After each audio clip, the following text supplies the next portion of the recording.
Welcome to my world, a place where we discuss whatever we want to. Buckle up and enjoy the ride on this thing called life.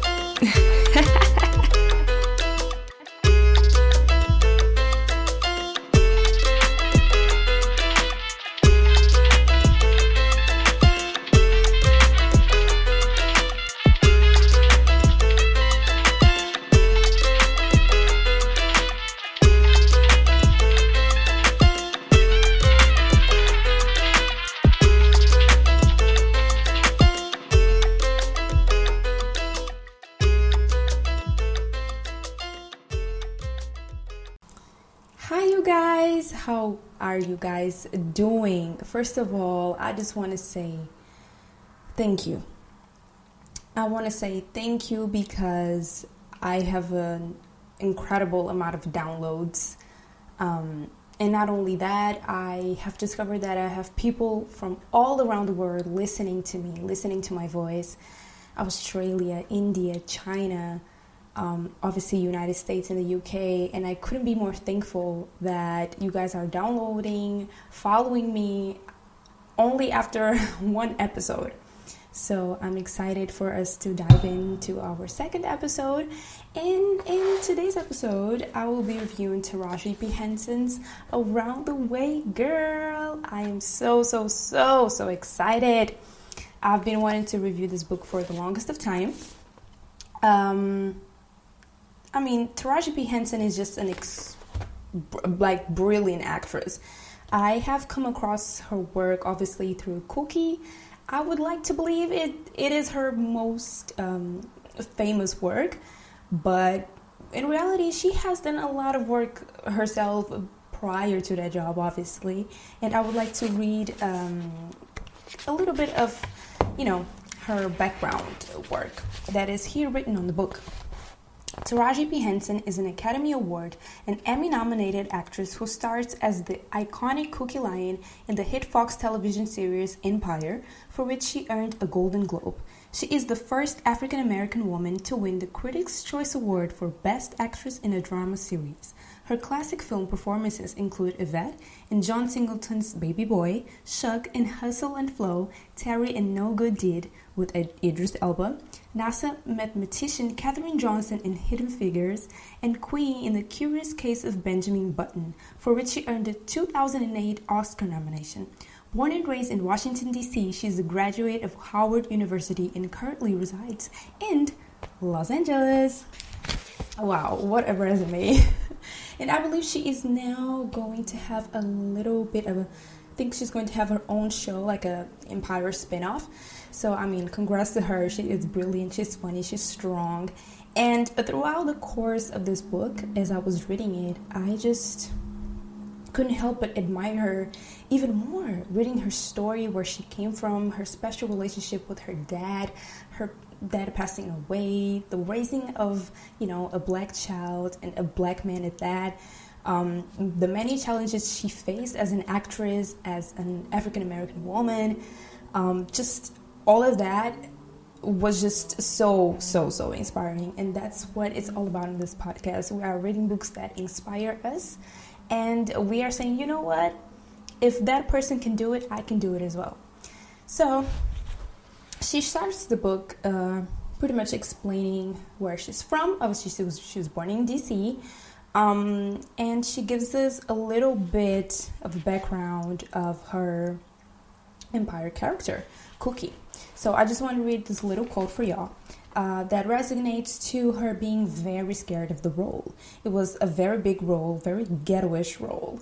And I think that she was a bit afraid. She was like, am I right for this role? I'm not sure, so let me just back it off. Sometimes we do that when we're scared.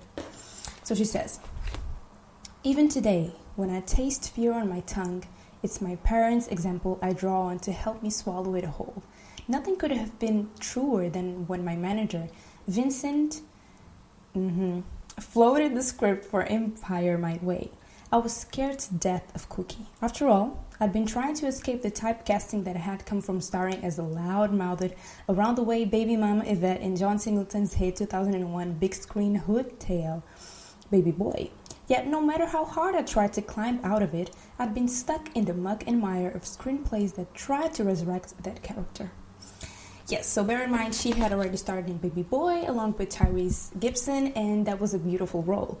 That's, that was her character, a very strong African American woman that lived in the ghetto, open-minded, strong opinionated, and she was trying to run away from it. But I do believe that she did a very good job in Cookie because she added that little spin and everyone could relate to it. She later gets in the book explaining how her contact just made all people from all ages, all social backgrounds relate to her character, and then other characters like Yvette on Baby Boy. All right, so I want to move on to her, hustle intention. She talks about her difficult childhood and adolescence years and how she knew she wanted to be an actress. She goes on and talks about a very small role she had, and I do believe this is a very important passage, as we can not only relate to her, but look at small challenges in our lives, and kind of look at it as, if Taraji P Henson took a small role, playing as a tree, I can do it too, and maybe that's the beginning of my acting career or my career period. Let me just read this quote for you. I will say this. My role was as basic and minor as a role could get. So much that we barely rehearsed it. Hell, it wasn't even a role. All I had to do was walk across the stage. But you couldn't tell me I wasn't about to be the star of that stage. There was nothing in the script for this cross. But remember, I had already learned from Debbie Allen that there is no such thing as a small role. So I carpet that damn diem. I created a character for the cross. I made myself a seamstress delivering Dina a potential show dress. So the excitement I exuded crossing from stage right to stage left could have been seen and felt. Because I also had to cross backstage left to stage right, I decided to make that moment about being totally rejected by the diva Dina. And believe me, when I say all of that studying of Carol Burnett and Lucille Ball kicked in, it made my small but impactful role, which wasn't even supposed to be a scene, one to remember. This is just, a great thing that she did. She embraced her small little role and, made it big.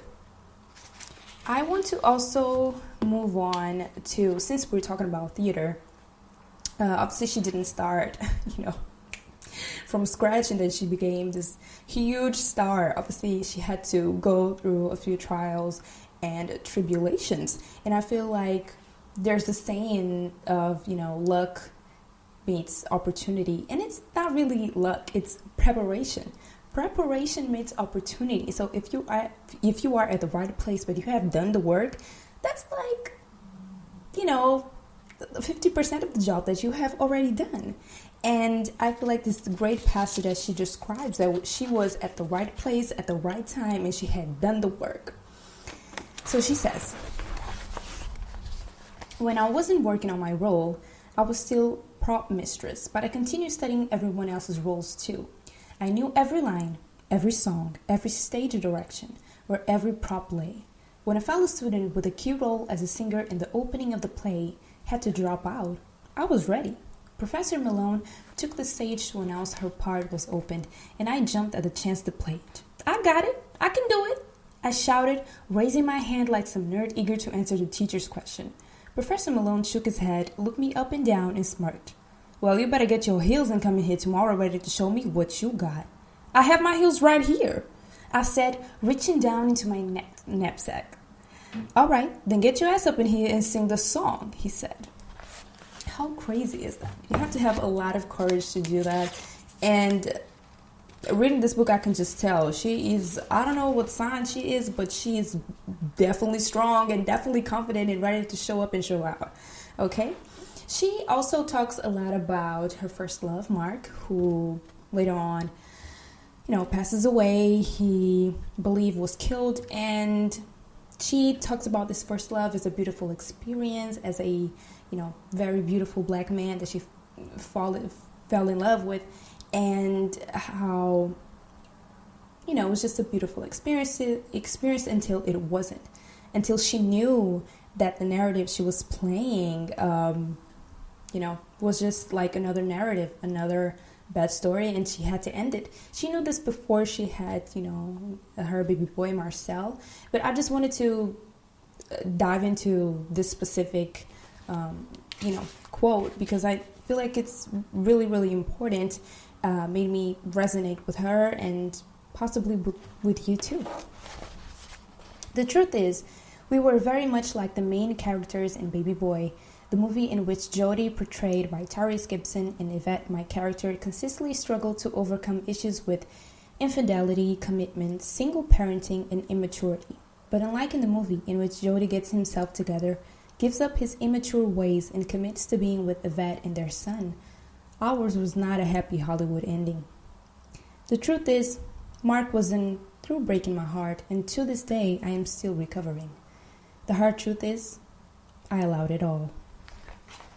Wow, very, very sad, but unfortunately can be a scenario that can happen to a lot of us. And it's important that she did recognize that it was just a broken relationship and it was not going anywhere. And she stopped it. She stopped and, yes, she did have, a baby and became a single mother, but she did realize that was not a healthy environment for her and her baby boy. Now, I want to also focus on the fact that when she told her mom, she had to pretty much become her own boss and transform herself in a brand new woman and a very confident woman, because she said, there's no time for crying. She was in college. She was about to have, a child, and she didn't really lose her time freaking out or just, being lost. She was like, you know what, this is a situation. This is what we got to do, even though I have a dream and even though I'm in college and this is definitely not the right time to have children, I am going to have this child and, it's going to happen. So let me read for y'all when her mom found out. When my mother freaked out, I put the grown woman in my voice and let her know what was up. Why you over there crying and stuff? I asked, annoyed.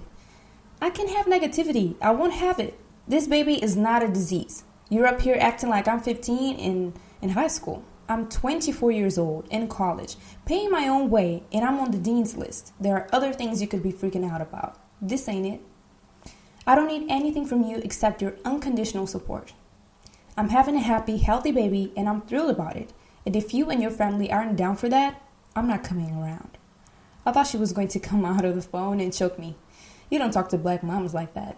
Instead, she dried up those tears real quick.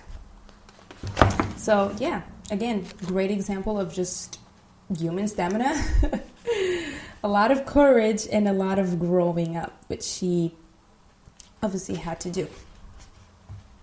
Now, this part, I think it's very important to all women. She describes, remember, like I said, at the beginning of the relationship was quite good.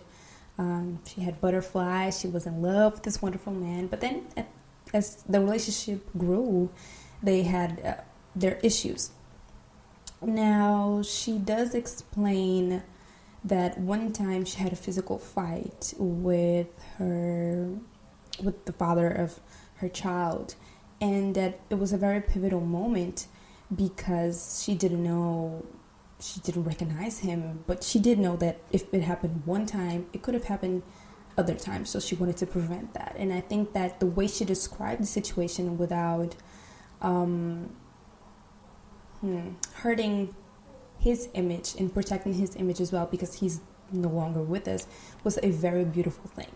She did describe the situation as being very violent, but at the same time, you can tell that she wanted to protect the image Marcel had of his dad and the world had of his dad, because he's not here to defend himself. And in situations of conflict, we have to always look at both sides. So I think this is just very worth of reading. I didn't want an apology from Mark. Though our relationship had long been rocky, it hadn't been physically abusive until that evening. Still, I knew that if it happened once, it would happen again and again. His punch knocked me into reality. Like a dog who tastes bloody meat and never, ever wants to go back to dry kibble, a man who hits his lover once will never go back to keeping his hands to himself in the middle of an argument. I knew that well, especially because I was the product of an abusive relationship. That's a seed I sowed, my father would say days later after Mark was gone. I knew I would pay for what I did to your mother. That would come back through one of my babies. This is my fault. So obviously you can tell here that her relationship with her dad, though special, definitely had wounds. And her dad was, abusive to her mother. And unfortunately, this type of behaviors can translate to, the future and relationships you might have with other people. You might not realize it, but you carry on with these patterns, and it's just quite inevitable. But you can't protect yourself from it. So later on, she talks about doing the transition from moving from DC to Hollywood, and how she had completely forgotten about her dream. I mean, she was a new mom, she was working, she was trying to get her baby fed, and it was in the midst of all of that her dad, said to her, what are you doing? You studied to be an actress and you are not being an actress right now. So what are you doing? This is the wake-up call moment, I would like to say. And I feel like it can be very useful to all of us when we're stuck and when we know our potential and what we want to do. We sometimes need somebody or something to remind us what are we fighting for? What is our purpose? So let me just read for y'all this beautiful, beautiful quote. Now, even with the monumental education I got at Howard, it took me some time to pursue my passion. I still had big dreams of being a star, but reality deferred them. I was a single mother with a baby to support on my own and bills that weren't going to pay themselves.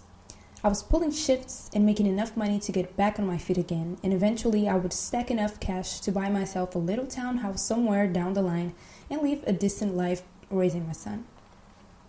So focused was I on getting money and keeping up with my responsibilities that I actually lost focus on the bigger prize. Acting took a back seat to the real-life hustle of single parenthood. It was he who tapped me on the shoulder one day, pulled my face toward his, and ordered me to stop hustling backward. What are you still doing here in Maryland? He asked me one day while I sat at the kitchen table feeding Marcel. I was in my work clothes, ready to rush out for the evening shift with an exclusive focus on squaring my baby away before I hit the door. What do you mean? I asked. I got a job. Yeah, he said, waving his hand dismissively. But didn't you graduate with a degree in acting? Ain't no acting jobs in Maryland? How you expect to catch fish on dry land?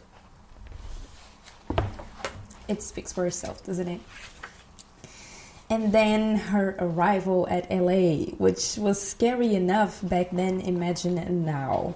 She, was fortunate to have a few family members in LA. I believe it was, a few cousins that she stayed in a while, but then she got an apartment. So let me just read this beautiful passage that she describes as she arrives in LA. A few months later, I made it to California on a buddy pass. I bought for $100 from a friend of mine who worked for an airline with a mere $700 to my name and baby Marcel on my hip. Though I was being managed by Linda Townsend back in Maryland, I did not have an agent. I did not have a place of my own. I did not have a car. I did not have a job. I did not have a SAG card, which allowed me to actually work as an actress. But I was the ultimate hustler, and by hook or crook, I was going to be a star. Talk about determination, all right? Sis didn't even have a job, but she knew she was going to be a star. Now, I don't know if this is a little bit delusional, that I think that you should kind of have like a, she had $700, to her name, but I do believe that you should have a better plan than that, obviously, with the baby. But, she turned out just fine, so maybe we had to learn from her. I don't know. So I want to now, this part of the book, obviously she's started working, making money. She already has a place of her own with her son, Marcel. And I want to talk about the specific race episode with her son that happened when he, realized that he was different from other kids, and she had to kind of scold him being a single mother and, going through life. And I feel like it's a very pivotal moment and just a very practical example of how race can shape you in several ways, positive or negative. Near the end of 8th grade, Marcel learned firsthand how his skin color made some people unfairly perceive him as hostile. That happened when he was called into office for throwing down a ping pong paddle in a fit of anger over losing a match.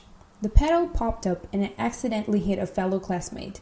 Granted, Marcel did start to have a little temper around that time, but it was the product of adolescence and hormones, added to which was an undercurrent of hostility he was facing from his teachers and especially his peers, not some kind of academic or emotional deficiency. He had kids calling him the N-word, walking up to him and addressing him in Ebonics. Yo, yo, yo, Marcel, what up? As if my son didn't have a command over the English language. And even asking him conspiratorially, if he ate fried chicken and drank grape Kool-Aid. What are you even talking about? Marcel would snap. My mother doesn't cook fried chicken. It's high in cholesterol and it will kill you. And I've never had Kool-Aid in my life. Yes, this is crazy and this happens, and I am just glad that she was open enough and brave enough to talk about this example very candidly, and to just being able to raise her black son in a very hostile environment and just do it. They were able to fix their relationship that obviously had a lot of problems. She did this through therapy, which I think is a great way that you can deal with your own demons and help the ones that you love and ultimately help yourself. So she says, in therapy, we had to walk through fire and it was painful. Accusations of my not being home with him full-time flew, and I was neither prepared nor willing to swallow that pill. I didn't have a choice, I yelled. This is what it is. These kids you're hanging around with, their moms don't work, and they're eating Snickers and Cheetos for breakfast. But you want to tell me what I'm not doing? I'm bringing home the bacon. Cooking it despite working all these crazy hours and making sure your ass is eating something besides Snickers and Cheetos. When I did have to be away from you, I made sure the next best substitute was there. My mother. Don't talk to me about what I didn't do. I threw in a few expletives so he knew how very serious I was. Now, this whole mother, son, daughter, whatever relationship is quite hard, especially when your mom has to go to work and can't really attend to be with you, and especially her being a very famous actress and having a lot of, work, thankfully for her, can cause some issues, and had caused, like she said, caused some issues with her and her son. It can be very complicated, and I feel like then again she's really, really brave to put it out there. Said that she had been through therapy, which is something that in the Black community is still looked upon very weird and just does not have a positive connotation, which is sad, because it's just just another part of the body. It's just your mental that needs to be treated so that you can feel good, do good, and just, feel good. I'm almost wrapping up the book. But I want to just say, I think I previously talked about this in the beginning of the episode when she said that the characters she played in several movies, in the beginning she felt like no one really related to them, or if they did, it was a specific ethnic group, aka Black people. But as she, evolved in her career, and as she met people along the way, in award shows or just in the street, she realized that, no, wait a minute, I do make some, very stereotypical characters, but people from all social backgrounds appreciate my acting. So she says, the first time I realized my characters resonated with audiences across racial, ethnic, cultural, and economic boundaries was one particular evening when I was leaving the old Landmark Hotel in Hollywood. There I was, walking toward the valet, my feet a little sore, my eyes heavy from fatigue in Pinot Noir, when I spotted a small group of handsome white men, all dressed in suits, looking as corporate as they come. I gave them the once-over and one of my best smiles, thinking, well, feel free to holler at me. And then, sure enough, they walked toward me, and one said, hey, you were in Baby Boy, weren't you? I grinned, yes. I said, totally flattered that they not only recognized me, but also knew me from a flick I completely didn't expect that they would have known, much less watched. Remember Baby Boy, which performed modestly at the box office, was barely a blip on anybody's radar. I was sure that no one outside a very specific urban, read Black, audience had seen it. It wasn't until it came out on DVD that it got the shine it deserved and became an iconic film, but that didn't happen yet.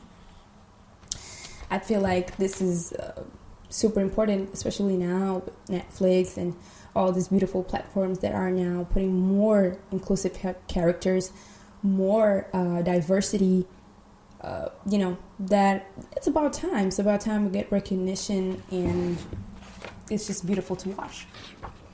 I want to wrap up the episode talking about something that she described as a very pivotal moment for her in her career in terms of salary that I didn't really expect it happened this way. So she talks about the Oscar ceremony where she was nominated for an Oscar. She ended up not winning the Oscar, but she talks about this moment with such pride because of what happened. She countered with the support of Tyler Perry afterwards, and I feel like this is just a very wonderful example of the people you surround yourself with and how they can be so beneficial for you, for your life, for your work, for your energy. And, opportunity is in the little things. So let me just read. The day after the Oscar loss, everything was silent.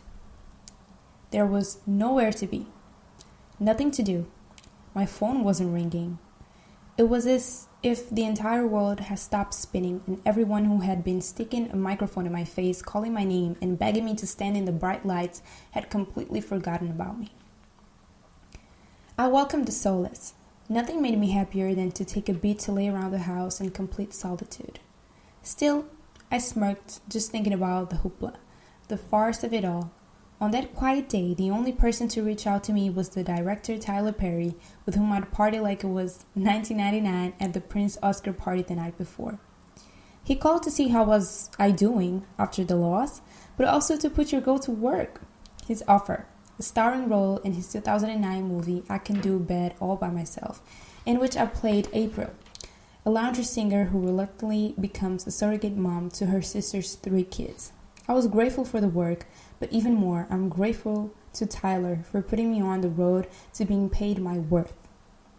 It was he who gave me a fair wage to star in his movie, which ultimately raised my quote, the baseline pay I could negotiate going into subsequent movie deals. Get your money, he said. It was because of him, not an Oscar nomination, that I never had to take another movie project at the rock bottom of 6 figures. Wow. Talk about a friend. And not only that, she's a great actress, so she did a great job on the movie. I think that is it, you guys. Thank you so much for listening, for tuning in if you're watching on YouTube. Thank you so much for the support. I'm quite amazed and really happy that you guys like this type of book reviews, and I hope to see you on the next episode of Mary's World. Bye.